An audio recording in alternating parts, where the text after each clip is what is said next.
Is Tiger really the GOAT of golf?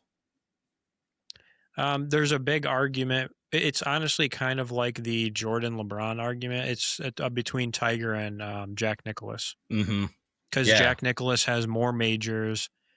I think he has. I think he has more wins, or they might be tied or something like that. But he has three more majors than Tiger, so everybody says that he's technically the real goat.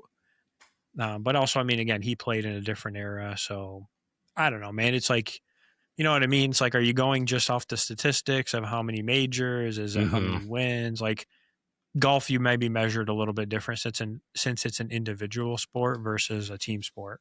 Yeah, it's a tricky thing. I remember when I've seen this debate before, it's talking about how Jack was like the best golfer ever and for majors, but Tiger's the best golfer of all time, probably overall. And I think if Hmm. you, I again just did a quick search here, but Tiger had a much higher win percentage than Jack did when you look Yeah. at just overall wins. Yep. Um, it is tricky because I almost think that the championships argument carries more weight in an individual sport than in a team sport Oh, in my mind. oh yeah. Like, I think the thing I think is bullshit about the championships argument is that, like, Jordan did it with Pippen, right?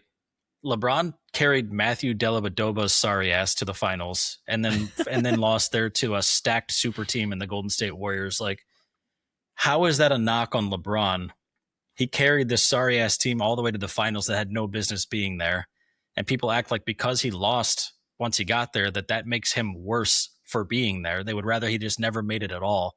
Statistically, that makes no sense to me. And so it's like, well, yeah, when you look at Jordan's 6-0 finals record, he had teammates that were good, that were great. And LeBron has had teammates that were good and great when he's won too, but he's also carried some really sorry teams through the playoffs and almost won. So it's just an interesting thing because, like, if you only care about Yeah. championships, then you can't ever say that Tiger's the GOAT. But I think it's a pretty big consensus that he is, right? Yeah. Well, there's also recency bias, to be fair, because Tiger is, he played way more recently. And so many of the people who were around when Jack played are probably either, super old or Yeah. not here any longer. And so I bet you a while ago, maybe there was more, I would say, that would side. And I don't even know, actually, maybe people would side Jack based on the statistics. But the one interesting part about the whole thing in general is, like you said, yeah, golf is in an individual sport and Hmm. basketball is not.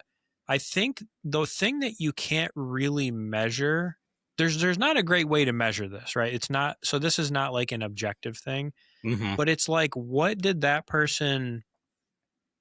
they actually mean to the sport and how did they help to transform the sport? And I think, don't get me wrong, when we talk about golf, Tiger was like so unique just Hmm. because of how he played and like he worked out. Like, I mean, if you look back at the history, like he was like a super skinny, lanky dude. And then he started working out and became like jacked. And no Yeah. one in golf worked out at that time. Literally, like nobody ever worked out. And so he just became like an icon. And so that's where I also think there's some of the non measurables. And I think people would say the same thing when it comes to basketball. And I think it's the same thing. I mean, don't get me wrong. I still think it's the same thing for LeBron. Like obviously he helped to change a lot of things in the game and change how people looked at it, but I think Jordan also just did it before him. And it Hmm. was at a time when there was like no social media, no, you know what I mean? Like Yeah. just different time periods. So I think that that's part of the people mix it into the argument, but you can't really measure it. It's like not, I don't know, it's like hard to measure. It is, well, different eras in the game too. Like the game has become soft over time, and LeBron plays into the softness of it, just like every other star right now does.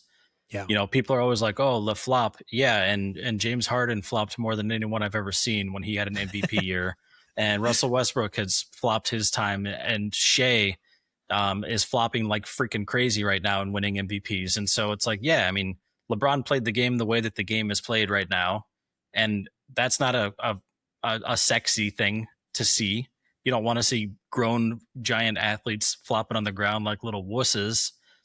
but he's playing in a way that the game is being played and giving his team a chance to win, because that is unfortunately what the game of basketball is.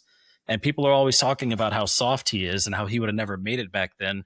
And I have to wholeheartedly disagree with that. I think that he is a freak athlete. He's a gigantic dude, and he would have had his way with those little men back then if he played in the era where aggression was a little bit more tolerated, because he has the physical attributes to succeed in that.